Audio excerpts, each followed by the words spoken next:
Hello ಎಲ್ಲರಿಗೂ ಅಸ್ಸಲಾಮು ಅಲೈಕುಮ್. Welcome back to my channel. ಇವತ್ತಿನ ರೆಸಿಪಿ ಮಟನ್ ಕರಿ. ತುಂಬಾ ಸಿಂಪಲ್ಲಾಗಿ ಟೇಸ್ಟಿಯಾಗಿ ಮಟನ್ ಕರಿನ ಹೇಗೆ ಮಾಡೋದು ನೋಡೋಣ. ಈ ಮಟನ್ ಕರಿ ಅಂತೂ ತುಂಬಾ ಟೇಸ್ಟಿಯಾಗಿರುತ್ತೆ.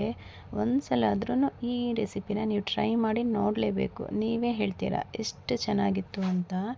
ಹಾಗೆ ಈ ಕರಿ ಎಲ್ಲದಕ್ಕೂ ತುಂಬ ಒಳ್ಳೆ ಕಾಂಬಿನೇಷನ್ ಆಗುತ್ತೆ ಆಯಿತಾ. ಬನ್ನಿ ವಿಡಿಯೋ ಸ್ಟಾರ್ಟ್ ಮಾಡೋಣ. ಮಟನ್ ಕರಿ ಮಾಡಲಿಕ್ಕೆ ಮಟನ್ ಬೇಕೇ ಬೇಕಲ್ವಾ. ನಾನಿಲ್ಲಿ ಒಂದು ಅರ್ಧ ಕೆ ಜಿ ಮಟನ್ನ ತೊಗೊಂಡಿದ್ದೀನಿ. ಹಾಗೆ ಒಂದು ಅರ್ಧ ಕಾಯಿ ತೊಗೊಂಡಿದ್ದೀನಿ. ಅರ್ಧ ಕಾಯಿನ ಚೆನ್ನಾಗಿ ತುರಿದ್ಕೊಂಡು ಇಟ್ಕೊಂಡಿದ್ದೀನಿ. ಒಂದು ಬೌಲಷ್ಟು ಕಾಯಿ ತೊಗೊಂಡಿದ್ದೀನಿ.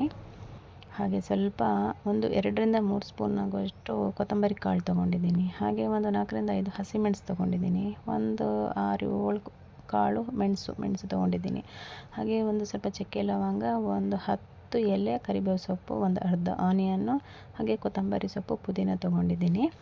ಹಾಗೆ ಎಳ್ಳು ಮತ್ತು ಕಸಕಸು ಹಾಗೆ ಸೋಂಪು, ಇದು ಮೂರನ್ನು ಒಂದು 3 ಸ್ಪೂನಷ್ಟು ತೊಗೊಂಡಿದ್ದೀನಿ. ಹಾಗೆ ಸ್ವಲ್ಪ ಗೋಡಂಬಿನ ನೀರಲ್ಲಿ ನೆನೆಸಿ ಹಾಕಿಟ್ಟಿದ್ದೀನಿ. ಹಾಗೆ ಫ್ರೈ ಮಾಡಲಿಕ್ಕೆ ಅಂದರೆ ನೀರುಳ್ಳಿ ತೊಗೊಂಡಿದ್ದೀನಿ, ಟೊಮೊಟೊ ತೊಗೊಂಡಿದ್ದೀನಿ, ಹಾಗೆ ಆಲೂಗಡ್ಡೆ ತೊಗೊಂಡಿದ್ದೀನಿ. ಆಲೂಗಡ್ಡೆ ಹಾಕಬೇಕು ಮಟನ್ ಕರಿಗೆ, ತುಂಬ ಟೇಸ್ಟಿಯಾಗಿರುತ್ತೆ. ನೀವು ಒಂದು ಸಲ ಟ್ರೈ ಮಾಡಿ ನೋಡಿ, ನೀವೇ ಹೇಳ್ತೀರ ಎಷ್ಟು ಚೆನ್ನಾಗಿ ಬಂದಿತ್ತು ಅಂತ. ಹಾಗೆಯೇ ಶುಂಠಿ ಬೆಳ್ಳುಳ್ಳಿ ಪೇಸ್ಟ್ ಕೂಡ ತೊಗೊಂಡಿದ್ದೀನಿ ನಾನು. ಈ ಇಂಗ್ರೀಡಿಯೆಂಟ್ಸ್ ಎಲ್ಲ ಚೆಂದ ಮಾಡಿ ಫುಲ್ಲು ಕಟ್ ಮಾಡಿ ವಾಶ್ ಮಾಡಿಕೊಂಡು ಚೆನ್ನಾಗಿ ಕಟ್ ಮಾಡಿ ಇಟ್ಕೋಬೇಕು ಆಯಿತಾ. ಮೊದಲಿಗೆ ಇದನ್ನೆಲ್ಲ ನಾವೀಗ ರೋಸ್ಟ್ ಮಾಡ್ಕೋಬೇಕು. ಹಾಗೆ ಡ್ರೈ ರೋಸ್ಟಾಗಿ ಮಾಡ್ಕೋಬೇಕಾಗತ್ತೆ. ಬನ್ನಿ, ಒಂದು ಗ್ಯಾಸಲ್ಲಿ ಒಂದು ಬಾಣಲಿ ಇಟ್ಕೊಂಡಿದ್ದೀನಿ. ಇವಾಗ ಹಸಿಮೆಣಸು ಹಾಕ್ತಾಯಿದ್ದೀನಿ. ಹಸಿಮೆಣಸು ಹಾಕಿ ಸ್ವಲ್ಪ ಬಾಡಿಸ್ಕೋಬೇಕು ಆಯಿತಾ. ಅದಾದಮೇಲೆ ಇದು ಆನಿಯನ್ ಕೂಡ ಅದರೊಟ್ಟಿಗೆ ಹಾಕ್ಕೊಂಡು ಸ್ವಲ್ಪ ಬಾಡಿಸ್ಕೊಳ್ಳಿ. ಏನು ಆಯಿಲೇನು ಹಾಕೋದು ಬೇಡ, ಹಾಗೆಯೇ ಬಾಡಿಸ್ಕೋಬೋದು. ಎಲ್ಲ ಒಟ್ಟಿಗೆ ಹಾಕ್ಕೊಳ್ಳಿ ಆಯಿತಾ. ಕೊತ್ತಂಬರಿ ಕಾಳು ಮತ್ತು ಕರಿಬೇವು ಸೊಪ್ಪು, ಹಾಗೆಯೇ ಮೆಣಸು ಮತ್ತು ಚಕ್ಕೆ ಲವಂಗ ಕೂಡ ಹಾಕೋಬೋದು. ನಾನು ಇವಿಷ್ಟನ್ನು ಫಸ್ಟಿಗೆ ಸ್ವಲ್ಪ ಫ್ರೈ ಮಾಡ್ಕೊಳ್ತಾ ಇದ್ದೀನಿ. ಲೋ ಫ್ಲೇಮಲ್ಲಿ ಇಟ್ಕೊಂಡು ಚೆನ್ನಾಗಿ ರೋಸ್ಟ್ ಮಾಡ್ಕೊಳ್ಬೇಕಾಗತ್ತೆ. ಅದೊಂಥರ ಹಸಿ ಸ್ಮೆಲ್ಲೆಲ್ಲ ಹೋಗಬೇಕಾಯ್ತಾ. ಥರ ಸ್ಮೆಲ್ ಪರಿಮಳ ಬರುತ್ತೆ, ಅಷ್ಟು ಚೆಂದ ಬರುತ್ತೆ ಪರಿಮಳ. ಅಲ್ಲಿ ತನಕ ಫ್ರೈ ಮಾಡ್ಕೊಳ್ಳಿ. ಈಗ ನಾನು ಚಕ್ಕೆ ಲವಂಗ ಎಲ್ಲ ಹಾಕ್ಕೊಳ್ತಾ ಇದ್ದೀನಿ. ಚಕ್ಕೆ ಲವಂಗ ಎಲ್ಲ ಹಾಕಿಬಿಟ್ಟು ಚೆನ್ನಾಗಿ ಹಾಗೆಯೇ ಒಂದು 2-3 ನಿಮಿಷ ಇದು ಸೌಟ್ ಹಾಕಿ ಚೆಂದ ಫ್ರೈ ಮಾಡ್ಕೋಬೇಕಾಯ್ತಾ. ಆ ಸ್ಮೆಲ್ ಬರೋ ತನಕ ನೀವು ಇದು ಫ್ರೈ ಮಾಡ್ಕೊಳ್ತಾನೆ ಇರಿ. ಇವಾಗ ಅದೇ ಎಳ್ಳು, ಕಸಕಸು ಹಾಗೂ ಇದು ಸೋಂಪು ಕಾಳು ಅದನ್ನು ಹಾಕಿಬಿಟ್ಟು ಕೂಡ ಫ್ರೈ ಮಾಡ್ಕೊಳ್ತಾ ಇದ್ದೀನಿ. ಈ ಕರಿ ನೀವು ಇದೇ ಥರ ಒಂದು ಸಲ ಟ್ರೈ ಮಾಡಿ, ನೀವೇ ಹೇಳ್ತೀರಾ ತುಂಬ ಚೆನ್ನಾಗಿತ್ತು ಮಟನ್ ಕರಿ ಅಂತ. ನೋಡಿ, ಈಗ ಫ್ರೈ ಆದಮೇಲೆ ನಾನು ಕಾಯಿ ಕೂಡ ಹಾಕ್ಕೊಳ್ತಾ ಇದ್ದೀನಿ ಅದರೊಟ್ಟಿಗೆ. ಅದನ್ನು ಕೂಡ ಚೆನ್ನಾಗಿ ಹುರ್ಕೋಬೇಕಾಗತ್ತೆ. ನೀವು ಲೋ ಫ್ಲೇಮಲ್ಲೇ ಇಟ್ಟು ಚೆನ್ನಾಗಿ ಹುರ್ಕೊಳ್ಳಿ ಆಯಿತಾ. ಆಯಿಲ್ ಏನು ಹಾಕೋದು ಬೇಡ, ಹಾಗೇ ಡ್ರೈ ರೋಸ್ಟೇ ಮಾಡ್ಕೋಬೇಕು. ಹಾಗೆ 1 ಸ್ಪೂನಷ್ಟು ನಾನು ಅರಿಶಿನ ಪೌಡರ್ ಹಾಕ್ತಾ ಇದ್ದೀನಿ. ಅದು ಕೂಡ ಹಾಕಿಬಿಟ್ಟು ಚೆನ್ನಾಗಿ ಹುರ್ಕೊಳ್ತಾ ಇದ್ದೀನಿ. ನೋಡಿ, ಅದು ಕಾಯಿ ಕೂಡ ಅಷ್ಟೇ ಸ್ವಲ್ಪ ಇದಾಗಬೇಕು, ಒಂಥರ ಹಸಿ ಸ್ಮೆಲ್ಲೆಲ್ಲ ಹೋಗಿ ಒಂಥರ ಒಳ್ಳೆ ಪರಿಮಳ ಬರುತ್ತೆ. ಅಲ್ಲಿ ತನಕ ನೀವು ಹುರ್ಕೊಳ್ಬೇಕಾಗತ್ತೆ. ಲೋ ಫ್ಲೇಮಲ್ಲಿ ಇಟ್ಕೊಂಡೆ ಹುರ್ಕೊಳ್ಳಿ ಆಯಿತಾ. ಇವಾಗ ನೋಡಿ ಎಷ್ಟು ಚೆಂದ ಆಗಿದೆ ಅಂತ. ನಮ್ಮದು ಮಸಾಲೆ ಕೂಡ ಚೆನ್ನಾಗಿ ಹುರ್ಕೊಂಡೆಲ್ಲ ಆಗಿದೆ. ಅದನ್ನು ನೀವು ಒಂದು ಪ್ಲೇಟಿಗೆ ಟ್ರಾನ್ಸ್ಫರ್ ಮಾಡಿಕೊಂಡು, ಅದು ಸ್ವಲ್ಪ ಚಪ್ಪೆ ಆಗಬೇಕು, ಅಂದರೆ ಫುಲ್ಲು ತಣ್ಣಗಾಗಬೇಕಾಯ್ತಾ. ಆಮೇಲೆ ಅದನ್ನು ನೀವು ಗ್ರೈಂಡರಿಗೆ ಹಾಕಬೇಕು. ನೋಡಿ, ಈಗ ಫುಲ್ಲು ಚಪ್ಪೆ ಆಗಿದೆ. ನಾನು ಅದನ್ನು ಗ್ರೈಂಡರಿಗೆ ಹಾಕ್ತಾ ಇದ್ದೀನಿ. ಅದನ್ನು ನೈಸಾಗಿ ಪೇಸ್ಟಾಗಿ ಇದು ಮಾಡ್ಕೋಬೇಕು. ನೀವು ಬೇಕಾದರೆ ಮಿಕ್ಸಿಗೆ ಕೂಡ ಹಾಕೋಬೋದು ಆಯಿತಾ. ನಾನಿಲ್ಲಿ ಚೆನ್ನಾಗಿ ನೈಸ್ ಆಗತ್ತಂತ ಗ್ರೈಂಡರಿಗೆ ಹಾಕ್ತೀನಿ. ಮಟನ್ ಕರಿಗೆಲ್ಲ ಗ್ರೈಂಡರಿಗೆ ಹಾಕಿ ಮಾಡಿದ್ರೆ ಕರಿ ತುಂಬ ಚೆನ್ನಾಗಾಗತ್ತೆ. ಇವಾಗ ಮಟನ್ನ ವಾಶ್ ಮಾಡ್ಕೊಂಡಿಲ್ಲ ಅಲ್ವಾ, ವಾಶ್ ಮಾಡ್ಕೊಂಡು ಬರೋಣ. ಮಟನ್ನ ಒಂದು 3-4 ಟೈಮ್ 3-4 ಟೈಮ್ ಆದರೂ ಚೆನ್ನಾಗಿ ವಾಶ್ ಮಾಡ್ಕೊಂಡು ಇಟ್ಕೊಳ್ಳಿ. ನಾನಿಲ್ಲಿ ವಾಶ್ ಮಾಡ್ಕೊಳ್ತಾ ಇದ್ದೀನಿ. ವಾಶ್ ಮಾಡ್ಕೊಂಡಾದ್ಮೇಲೆ ಅದಕ್ಕೆ ಇದು ಉಪ್ಪು, ಅರಿಶಿನ ಪುಡಿ ಎಲ್ಲ ಹಾಕ್ಬಿಟ್ಟು ನಾವು ಕುಕ್ಕರಲ್ಲಿ ಬೇಯಿಸ್ಕೊಳ್ತೀವಲ್ಲ, ಹಾಗೆ ಬೇಯಿಸ್ಕೋಬೇಕಾಯ್ತಾ. ನಾನೀಗ ವಾಶ್ ಮಾಡ್ಕೊಂಡಾಗಿದೆ. ಒಂದು 4-5 ಸಲ ವಾಶ್ ಮಾಡ್ಕೊಂಡಿದ್ದೀನಿ ನಾನು ಮಟನ್ ಆಯಿತಾ. ನೋಡಿ, ಚೆಂದ ಕ್ಲೀನಾಗಿ ವಾಶ್ ಆಗಿದೆ. ಇವಾಗ ಕುಕ್ಕರಿಗೆ ಹಾಕ್ಕೊಳ್ಬೇಕು. ಮೊದಲಿಗೆ ಮಟನ್ ಹಾಕ್ಕೊಂಡು ಅದಕ್ಕೆ ಸ್ವಲ್ಪ ಉಪ್ಪು ಹಾಕ್ಕೊಳ್ಳಿ. ನೋಡಿಕೊಂಡು ಎಷ್ಟು ಬೇಕಷ್ಟು ಉಪ್ಪು ಹಾಕ್ಕೊಂಡು, ಸ್ವಲ್ಪ ಅರಿಶಿನ ಪೌಡ್ರು ಹಾಕ್ಕೊಂಡು, ಸ್ವಲ್ಪ ನೀರು, ಒಂಚೂರು ನೀರು ಹಾಕಿಬಿಟ್ಟು ಒಂದು 4-5 ವಿಷಲಾದರೂ ಬರಬೇಕು. ಒಂದೊಂದು ಮಟನ್ ಒಂದೊಂದು ಥರ ಇರುತ್ತಲ್ಲ, ಹಾಗಾಗಿ. ಈಗ ನಾನು ನೆನೆಸಿದ ಗೋಡಂಬಿ ಕೂಡ ಗ್ರೈಂಡರಿಗೆ ಹಾಕ್ತಾಯಿದ್ದೀನಿ. ಹಾಗೆಲ್ಲ ಒಂದು ಸೈಡಿಂದೆಲ್ಲ ನೋಡ್ಕೋಬೇಕು ಇದು ಮಸಾಲೆ ಎಲ್ಲ ಆಯಿತಾ.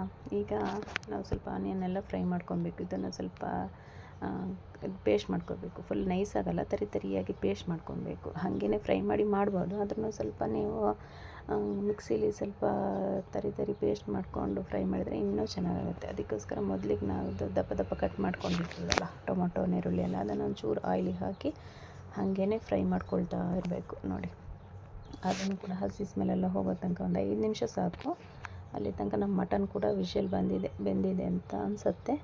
ಇವಾಗ ನೋಡಿ ಇದು ಫ್ರೈ ಆಗಿದೆ. ಇವಾಗ ಕೊತ್ತಂಬರಿ ಇದು ದಂಟಿದೆಯಲ್ಲ ತೊಗೊಂಡಿದ್ದೀವಲ್ಲ, ಸ್ಟಮ್ ಅದು ಕೊರಿಯಂಡರ್ದು, ಅದು ಕೂಡ ಹಾಕ್ಕೊಂಡು ಹಾಗೆಯೇ ಒಂದು ಸ್ವಲ್ಪ ಕೈ ಆಡಿಸ್ಕೊಳ್ಳಿ, ಬಾಡಿಸ್ಕೊಳ್ಬೇಕಾಯ್ತಾ. ಜಾಸ್ತಿ ಏನು ಫ್ರೈ ಮಾಡ್ಕೋಬೇಕಂತ ಇಲ್ಲ, ಮತ್ತೊಂದು ಸಲ ನಾವು ಆಯಿಲಿಗೆ ಹಾಕಬೇಕಲ್ಲ ಇದು ಫ್ರೈ ಮಾಡಲಿಕ್ಕೆ.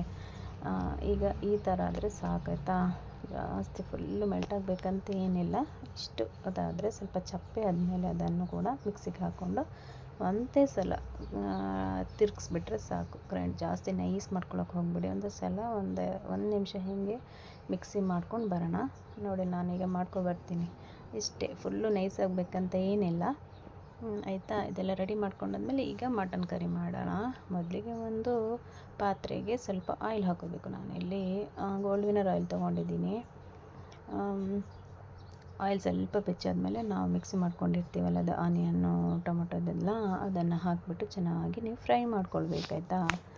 ಇವಾಗ ಸ್ವಲ್ಪ ಜಾಸ್ತಿ ಫ್ರೈ ಮಾಡ್ಕೋಬೇಕು. 1-2 ನಿಮಿಷ ಹಾಗೆ ಇಟ್ಟು ಮುಚ್ಚಳ ಮುಚ್ಚಿ, ಅದು ಸ್ವಲ್ಪ ಇದಾಗುತ್ತೆ ನೋಡಿ. ಈ ಥರ ಆಗಿದೆ. ಈಗ ಮತ್ತೆ ಒಂಚೂರು ಫ್ರೈ ಮಾಡಿಕೊಂಡು ನಾವು ಕಟ್ ಮಾಡ್ಕೊಂಡಿರುವಂಥ ಆಲೂಗಡ್ಡೆನ ಹಾಕ್ಕೊಳ್ಬೇಕು. ಈ ಟೈಮಲ್ಲಿ ಆಲೂಗಡ್ಡೆ ಹಾಕ್ಕೊಂಡು ಒಂದು ಸ್ವಲ್ಪ ಉಪ್ಪು ಹಾಕ್ಕೊಂಡು ಅದಕ್ಕೆ ಹಾಗೇ ಫ್ರೈ ಮಾಡ್ಕೊಳ್ತಾ ಇರಬೇಕು ಆಯಿತಾ. ಕೈಯಲ್ಲಿ 1-2 ನಿಮಿಷ ಸಾಕು, ಜಾಸ್ತಿ ಏನು ಬೇಡ. 1-2 ನಿಮಿಷ ಹಾಗೆ ಕೈಯಲ್ಲಿ ಫ್ರೈ ಮಾಡ್ಕೊಂಡಾದ್ಮೇಲೆ ಉಂಟಲ್ವಾ, ಇದು ನಾನು ಶುಂಠಿ ಬೆಳ್ಳುಳ್ಳಿ ಪೇಸ್ಟ್ ಹಾಕಿರಲಿಲ್ಲ, ನಂಗೆ ಮರ್ತೋಗಿತ್ತು. ಮೊದಲೇ ಹಾಕ್ಕೊಳ್ಳಿ ಆಯಿತಾ. ನೀವು ಈಗಲೂ ಕೂಡ ಹಾಕ್ಬೋದು, ಏನಾಗಲ್ಲ. ನಾವು ಸ್ವಲ್ಪ ಫ್ರೈ ಮಾಡ್ಕೊಳ್ತೀವಲ್ಲ. ನಾನೀಗ ಚೆನ್ನಾಗಿ ಫ್ರೈ ಮಾಡ್ಕೊಳ್ತಾ ಇದ್ದೀನಿ ನೋಡಿ. ಮಸಾಲೆನೂ ಎಷ್ಟು ಚೆನ್ನಾಗಿ ಈಗಲೇ ಎಷ್ಟು ಚೆನ್ನಾಗಿ ಕಾಣ್ತಾ ಇದೆ. ನೀವು ಒಂದು ಸಲ ಟ್ರೈ ಮಾಡಿ ನೋಡಿ. ಸೇಮ್ ನಾನು ಹೇಳಿರೋ ಮೆಥಡಲ್ಲಿ ಈ ಕರಿನ ಟ್ರೈ ಮಾಡಿ, ನಿಮಗೇ ಇಷ್ಟ ಆಗುತ್ತೆ ಆಯಿತಾ. ನೋಡಿ, ಅದಕ್ಕೆ ಸ್ವಲ್ಪ ಮಿಕ್ಸಿ ಜಾರಿಗೆ ಸ್ವಲ್ಪ ನೀರು ಹಾಕ್ಕೊಂಡು ಕೂಡ ಅದೇ ಆಲೂಗಡ್ಡೆದು ಮಸಾಲೆ ಉಂಟಲ್ಲ ಅದಕ್ಕೆ ಸ್ವಲ್ಪ ಹಾಕ್ಕೊಂಡ್ಬಿಟ್ಟು ಮುಚ್ಚಿ ಒಂಚೂರು ಅದು ಇದು ಆಲೂಗಡ್ಡೆ ಸ್ವಲ್ಪ ಮೆಲ್ಟ್ ಆಗಬೇಕಲ್ಲ, ಬೇಯಬೇಕಲ್ಲ, ಅಲ್ಲಿ ತನಕ ಇದು ಮಾಡಿ. ಇವಾಗ ಆಲೂಗಡ್ಡೆ ಎಲ್ಲ ಬೆಂದಾಗಿದೆ. ನಾವು ಬೇಯಿಸ್ಕೊಂಡಿರುವಂಥ ಮಟನ್ ಕೂಡ ಇದಕ್ಕೇ ಆ್ಯಡ್ ಮಾಡ್ಕೋಬೇಕು. ನಾನು ಮಟನ್ ಕೂಡ ಆ್ಯಡ್ ಮಾಡ್ಕೊಂಡಿದ್ದೀನಿ. ಮಟನ್ ಆ್ಯಡ್ ಮಾಡಿ ಒಂದು ಸಲ ಹೀಗೆ ಮಿಕ್ಸ್ ಮಾಡ್ಕೊಳ್ಳಿ ಆಯಿತಾ. ಮಿಕ್ಸ್ ಮಾಡ್ಕೊಳ್ಬೇಕು ಚೆನ್ನಾಗಿ. ಅದೇನು ಬೇಯಬೇಕಂತಿಲ್ಲ, ಚೆನ್ನಾಗಿ ಬೆಂದಿದೆ ನೋಡಿ ಮಟನ್ನೆಲ್ಲ. ಇವಾಗ ನೋಡಿ ನಾನು ಮಸಾಲೆ ಎಲ್ಲ ತೆಗ್ದಿದ್ದೀನಿ ಗ್ರೈಂಡರಿಂದ. ಇದನ್ನು ಮಿಕ್ಸ್ ಮಾಡ್ಕೋಬೇಕು, ಇದಕ್ಕೇ ಕರಿಗೇ ಹಾಕೋಬೇಕು ಈ ಮಟನ್. ಇದು ಅಂಥದ್ದು ಪೇಸ್ಟ್, ಕಾಯಿ ಪೇಸ್ಟ್ ಉಂಟಲ್ಲ ಹಸಿಮೆಣಸಿಂದೆಲ್ಲ, ಅದು ಕೂಡ ಆ್ಯಡ್ ಮಾಡಿಕೊಂಡು ಮತ್ತೆ ಅದಕ್ಕೆ ಇದು ನೀರೆಲ್ಲ ಸ್ವಲ್ಪ ಹಾಕಿಬಿಟ್ಟು ನಮಗೆ ಎಷ್ಟು ಬೇಕಷ್ಟು ನೀರು. ನೋಡಿ ಇದು ನೋಡಲಿಕ್ಕೆ ಎಷ್ಟು ಚೆನ್ನಾಗಿದೆ, ಫುಲ್ಲು ನೈಸಾಗಿ ಇದಾಗಿದೆಯಾ, ಪೇಸ್ಟ್ ಆಗಿದೆ. ಅದೇ ನೀವು ಮಿಕ್ಸಿಲಿ ಹಿಂಗೆ ಮಾಡ್ಕೊಳಕ್ಕಾಗೋದೇ ಇಲ್ಲ, ಗ್ರೈಂಡರಲ್ಲಿ ಚೆನ್ನಾಗಾಗೋದು ಮಟನ್ ಕರಿಗೆಲ್ಲ ಆಯಿತಾ.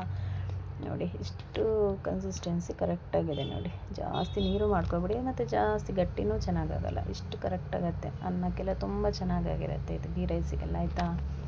ನೋಡಿ ಉಪ್ಪು ಹಾಕಿಬಿಟ್ಟು ಟೇಸ್ಟಿಗೆ ಎಷ್ಟು ಬೇಕಷ್ಟು ಉಪ್ಪು ಹಾಕ್ಕೊಂಡು ನೋಡಿಕೊಂಡು ಚೆನ್ನಾಗಿ ಒಂದು ಸಲ ಕುದಿಲಿಕ್ಕೆ ಬಿಡಬೇಕದು. ಅಲ್ಲಿಗೆ ನಮ್ಮ ಮಟನ್ ಕರಿ ರೆಡಿಯಾಗಿರುತ್ತೆ. ಇಷ್ಟೇ, ಮತ್ತೇನಿಲ್ಲ, ಸಿಂಪಲ್ಲಾಗಿ ಮಾಡ್ಕೊಬೋದು ಆಯಿತಾ. ಜಾಸ್ತಿ ಏನು ಕೆಲಸ ಇಲ್ಲ. ಒಂದು ಸಲ ಈ ಕರಿ ನೀವು ಟ್ರೈ ಮಾಡಿ ನೋಡಿ, ನಿಮ್ಗೆ ಇಷ್ಟ ಆಗೇ ಆಗತ್ತೆ. ಹಾಗೆಯೇ ಸ್ವಲ್ಪ ಕೊತ್ತಂಬರಿ ಸೊಪ್ಪು ಹಾಕಿಬಿಟ್ಟು ಹಾಗೆ ಗ್ಯಾಸ್ ಆಫ್ ಮಾಡ್ಕೊಂಡು ಮುಚ್ಚಳ ಮುಚ್ಚಿ ಇಡಿ. ನಾ ಗೀ ರೈಸ್ ಅದು ಕೂಡ ಮಾಡ್ತಾಯಿದ್ದೀನಿ ಈ ಕರಿಗೆ. ಗೀ ರೈಸ್ ಸಿಂಪಲ್ಲಾಗಿ ಮಾಡೋದು ಗೊತ್ತುಂಟಲ್ಲ, ಆದ್ರೂ ಹಾಗೆ ಒಂದು ಸಲ ತೋರಿಸ್ತೀನಿ. ಒಂದು ಕುಕ್ಕರಿಗೆ ಸ್ವಲ್ಪ ತುಪ್ಪ ಹಾಕ್ಕೊಂಡೆ, ಹಾಗೆ ಸ್ವಲ್ಪ ಆಯಿಲ್ ಕೂಡ ಹಾಕ್ಕೊಂಡೆ.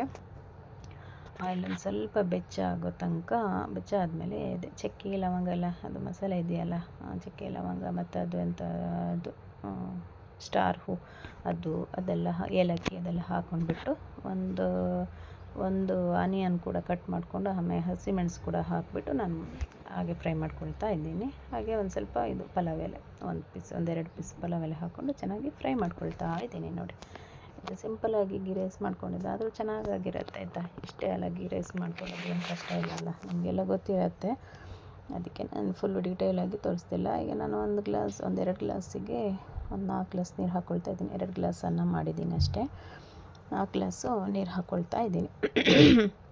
ಇವಾಗ ಅಕ್ಕಿನ ಚೆನ್ನಾಗಿ ವಾಶ್ ಮಾಡಿ ಇಟ್ಕೊಂಡು ಅಕ್ಕಿನ ಕೂಡ ಹಾಕ್ಕೊಳ್ತಾ ಇದ್ದೀನಿ. ಈ ಕರಿ ಉಂಟಲ್ಲ, ಗೀ ರೈಸಿಗೆ ತುಂಬ ಚೆನ್ನಾಗಿರುತ್ತೆ.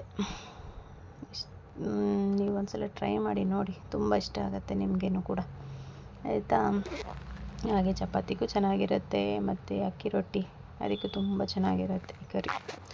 ಆಯಿತು, ಎಲ್ಲ ಹಾಕಿ ಆದಮೇಲೆ ಉಪ್ಪು ಹಾಕ್ಕೊಂಡ್ಬಿಟ್ಟು ಒಂದ್ಸಲ ಮಿಕ್ಸ್ ಮಾಡಿಕೊಂಡು ಕುಕ್ಕರಿಂದು ಮುಚ್ಚಳ ಮುಚ್ಚಿಬಿಟ್ಟು, ನಿಮ್ಮದು ಅಕ್ಕಿ ಹೇಗೆ ಬೇಯುತ್ತಂತ ಗೊತ್ತಿರುತ್ತಲ್ಲ, ಇದೊಂದು 2ರಿಂದ 3 ವಿಷಲ್ ಮಾಡಬೇಕು.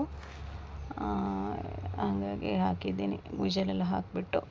ಈಗ ನೋಡಿ, ಅನ್ನ ರೆಡಿಯಾಗಿದೆ. ನಮ್ಮದು ಗೀ ರೈಸ್ ತುಂಬ ಚೆನ್ನಾಗಿ ಟೇಸ್ಟಿಯಾಗಿತ್ತು ಇದು ಕೂಡ. ನೋಡಿ, ಸ್ವಲ್ಪ ಅದ್ರ ಮೇಲೆ ಕೊತ್ತಂಬರಿ ಸೊಪ್ಪು ಹಾಕ್ಕೊಂಡ್ಬಿಟ್ರೆ ನಮ್ಮ ಗೀ ರೈಸ್ ಕೂಡ ರೆಡಿಯಾಗಿದೆ. ಹಾಗೆ ಪ್ಲೀಸ್ ಸಪೋರ್ಟ್ ಮಾಡಿ ನನಗೆ ಆಯಿತಾ. ಈ ಚಾನಲ್ನ ಸಬ್ಸ್ಕ್ರೈಬ್ ಮಾಡ್ಕೊಳ್ಳಿ ಆಯಿತಾ. ಮತ್ತು ನೋಡಿ, ಅನ್ನ ರೆಡಿ ಆಗಿದೆ, ಮಟನ್ ಕರಿನೂ ರೆಡಿಯಾಗಿದೆ, ನಮ್ಮ ಗೀ ರೈಸ್ ಕೂಡ ರೆಡಿಯಾಗಿದೆ. ಇವಾಗ ಒಂದು ಪ್ಲೇಟಿಗೆ ಹಾಕ್ಕೊಂಡ್ರೆ ಊಟ ಮಾಡ್ತಾಯಿದ್ರೆ ತುಂಬ ಚೆನ್ನಾಗಿ ಹೊಟ್ಟೆಗೆ ಸೇರುತ್ತೆ. ಈ ಥರದ್ದು ಬಿಸಿ ಬಿಸಿ ಅನ್ನ, ಬಿಸಿ ಬಿಸಿ ಮಟನ್ ಸಾರಿದ್ರೆ ಉಂಟಲ್ಲ, ಯಾರಿಗೂ ಕೂಡ ಇಷ್ಟ ಆಗದೇ ಇರಲ್ಲ. ನೋಡಿ, ನಮ್ಮ ಮಟನ್ ಕರಿನೂ ಕರೆಕ್ಟ್ ಕನ್ಸಿಸ್ಟೆನ್ಸಿಗೆ ಬಂದಿದೆ, ಅದನ್ನು ಕೂಡ ಹಾಕ್ಕೊಳ್ತಾ ಇದ್ವಿ. ಹಾಗೆ ಫ್ರೆಂಡ್ಸ್, ಈ ವಿಡಿಯೋ ನಿಮಗೆ ಇಷ್ಟ ಆದರೆ ಪ್ಲೀಸ್ ಲೈಕ್ ಮಾಡಿ, ಶೇರ್ ಮಾಡಿ, ಕಮೆಂಟ್ ಮಾಡಿ ಆಯಿತಾ. ಹಾಗೆ ಸಬ್ಸ್ಕ್ರೈಬ್ ಮಾಡೋದು ಮಾತ್ರ ಮರಿಬೇಡಿ. ನೀವು ಸಬ್ಸ್ಕ್ರೈಬ್ ಮಾಡಿಕೊಂಡ್ರೆ ನಮಗೆ ಮುಂದೆ ನೆಕ್ಸ್ಟ್ ವಿಡಿಯೋ ಎಲ್ಲ ಹಾಕಲಿಕ್ಕೂ ಇಂಟ್ರೆಸ್ಟ್ ಬರುತ್ತೆ. ಹಾಗೆ ಲೈಕ್ ಮಾಡಿದರೂ ಕೂಡ ಖುಷಿ ಆಗುತ್ತೆ ಆಯಿತಾ. ನೋಡಿ, ಫೈನಲಿ ನಮ್ಮದು ಮಟನ್ ಕರಿನೂ ರೆಡಿ, ಗೀ ರೈಸು ರೆಡಿ. ತುಂಬಾ ಟೇಸ್ಟಿಯಾಗಿತ್ತು ಆಯಿತಾ. ಒಂದು ಸಲ ಆದ್ರೂ ನೀವು ಟ್ರೈ ಮಾಡಿ ನೋಡಿ, ಆಮೇಲೆ ನೀವೇ ಹೇಳ್ತೀರಾ ನನಗೆ ಕಮೆಂಟ್ ಮಾಡಿ ಎಷ್ಟು ಚೆನ್ನಾಗಿತ್ತು ಅಂತ. ಓಕೆ ಫ್ರೆಂಡ್ಸ್, ಬಾಯ್, ಅಸ್ಸಲಾಮು ಅಲೈಕುಮ್. ನೆಕ್ಸ್ಟ್ ವಿಡಿಯೋದಲ್ಲಿ ಸಿಗೋಣ ಆಯಿತಾ.